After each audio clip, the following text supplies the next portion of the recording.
बिस्मिल्लाहिर्रहमानिर्रहीम। मुसलमानों पर 7 किस्म की चीज़ों पर खुम्स निकालना वाजिब है। इन चीज़ों में से चंद ये हैं। मसलन अगर किसी को ज़मीन, कान, समंदर या किसी भी ऐसी जगह से ख़जाना मिले तो उस पर उसे खुम्स देना होगा। अभी हम अमूमी तौर पर इजाफी आमदन पर अदा करने वाले खुम्स के बारे में बात करेंगे। खुम्स कारोबार, नौकरी, पेशा या उजरत पर काम करने वाले हजरात पर लागू होता है, अलबत्ता अगर इनकी तमाम किस्म की आमदन पर मुनाफा हो। मुअय्यन किए गए साल के आखिर में पहले मुसलमान अपनी सालाना आमदनी का हिसाब लगाता है, फिर इसके बाद साल के तमाम खर्चों का हिसाब करके सालाना आमदनी से नफ़ी करता है। आखिर में जो रकम बचेगी वो मुनाफा या इजाफी आमदन शुमार होगी।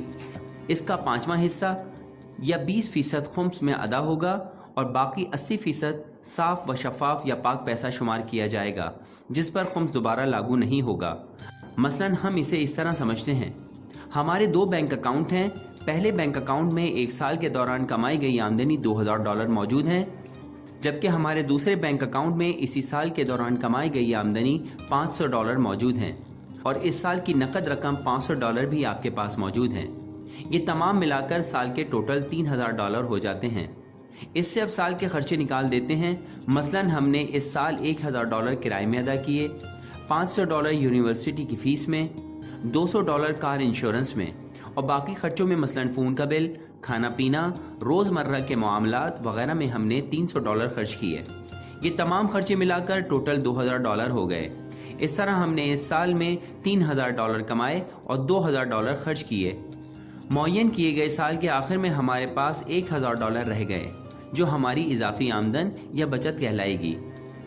अब ये आमदनी जो बचत है, अगर पूरे साल खर्च नहीं किए तो हमें खुम्स अदा करना होगा।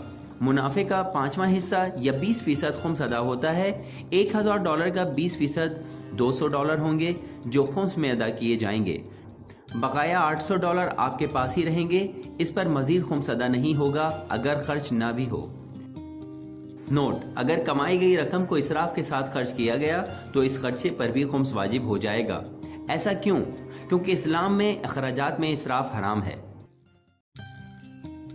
एक और मामला यह है कि अगर किसी शख्स ने कमाई गई रकम गैर कानूनी तौर पर हासिल की हो, मसलन जुए से, और वो तमाम रकम इसकी कानूनी तौर पर कमाई गई रकम में शामिल हो जाए और इस शख्स को इसके बाद में यकीन ना हो कि कितनी रकम कानूनी है और कितनी गैर कानूनी, तो खुम्स तमाम रकम पर अदा करना होगा।